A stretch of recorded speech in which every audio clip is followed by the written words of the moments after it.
I mean, Kenneth Ogunko went as far as saying for 2027, Peter Obi, Bola Tinubu, Atiku should move aside. Let me put it this way. Peter Obi did not lose the last election.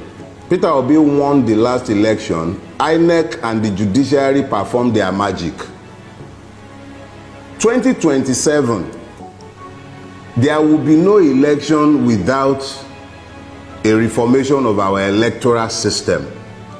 If the electoral system is not reformed to ensure that beavers and electronic transmission from the polling unit becomes compulsory, I would not even bother to participate in that election, because you can be sure that Tinubu was not in power that ran and snatched and grabbed it. Already has the 2027 election result written. A Tinubu that will be busy appointing weakest man as electoral commissioner, the most violent election rigger in Nigeria today, he openly is Wike. That is the person whose proxy was being appointed as that's a weighty allegation. Electoral commissioner. That's a weighty allegation. I said it because he's on video. Now I beg she will stop being politically correct. There are multiple videos and audios of Wike enforcing his political will in Rivers State over and above the sovereign will of the people of that state. Violently too. So this is not, please, I don't do beer parlor talk. No, because and when you need to balance things, you can. Are you suggesting? Okay, so let's turn it into an argument. I am saying here, my name remains Dele Farotimi, and I am saying that there are more than enough material online showing Wike violently suppressing the right of the people of Rivers State to elect their chosen representatives. And I am saying that his personal aide, his person, has already been appointed a resident electoral commission since Tinubu came to power. So how can you be talking about a free and fair election in 2027 when it's already a fait accompli that without consequential amendment of the Electoral Act, without a consequential reformation of our judicial system, the same madness that took place in 2023 will repeat itself in 2027. If we do not tell ourselves these basic truths ahead of time, how can we even hope that anything will change?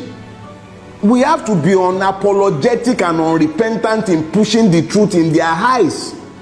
As I've told you, the truth is both a sword and a shield. I love wielding it as a sword and smashing them on the head with it, and I don't care for their feelings. I don't know how long any one of us is going to live. I'm not going to live my life kowtowing to the opinion, sentiments, or emotions of worthless human beings who have wrecked the life of thousands and millions by their actions and inactions. So we cannot be talking about an election in 2027 in the presence of the multiple madnesses that have remained with us, in the presence of a situation where a corrupt INEC chairman will open his mouth and blithely declare on national TV, go to court.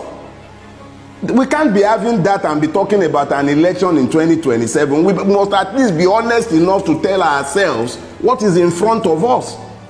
If there is going to be an election worthy of his name, I will be out there supporting Peter Obi. If there will be an election, and if we still even have a country, the way Bulaba is going with Nigeria, what do we know that will be left of this country by 2027? What will be left of this country? Anemia is being killed in his own domain after ransom war, and we are talking about 2027. An Oba was killed. 2 Obas, for instance, were killed in Ekiti for the other time, and we are still talking about 2027. You practically don't have a functional state again. Somebody is single-handedly, without recourse to any due process, the due process law be damned, the PPP law be damned, single-handedly without public tender of any sort, they are awarding a road at 4 billion naira per kilometer, and you are still talking about a country. Why are we lying to ourselves? We must, even if they will not agree, we must be unapologetic in telling these truths.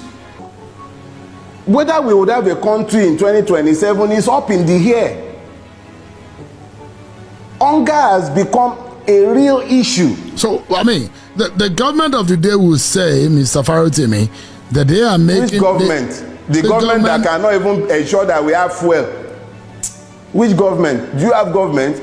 You have exploiters, buccaneers, thieves. But I mean, which government? The government of the day will say they are making efforts in fixing the problem that they met on the ground. It's still early in the day. They just have about a year. I'm Chinese too. I'm Chinese and I'm 6'7". Do you believe me? The government of the day has said they are making effort. We see the effort now. They are making effort. They are buying private jet. They are buying yachts. They are spending 21 billion to renovate. They are spending 90-something billion on Hajj. Is that the? And then they are falsely and fraudulently implementing Orums report. They are busy privatizing NNPC. We are busy refining in Malta and everywhere. We see the effort they are making. So I'm Chinese too, Sheung, and I'm 6'7". Do you believe me? So you don't see any good that this government has done since the last 1 year? Do you see it? No, I'm asking, because I'm a journalist. I'm asking. I had no expectation of anything good from this government. Nobody steals power to benefit the people. It does not happen. I do not expect the mercies of a thief who has robbed me. I was not under any illusion whatsoever about this government.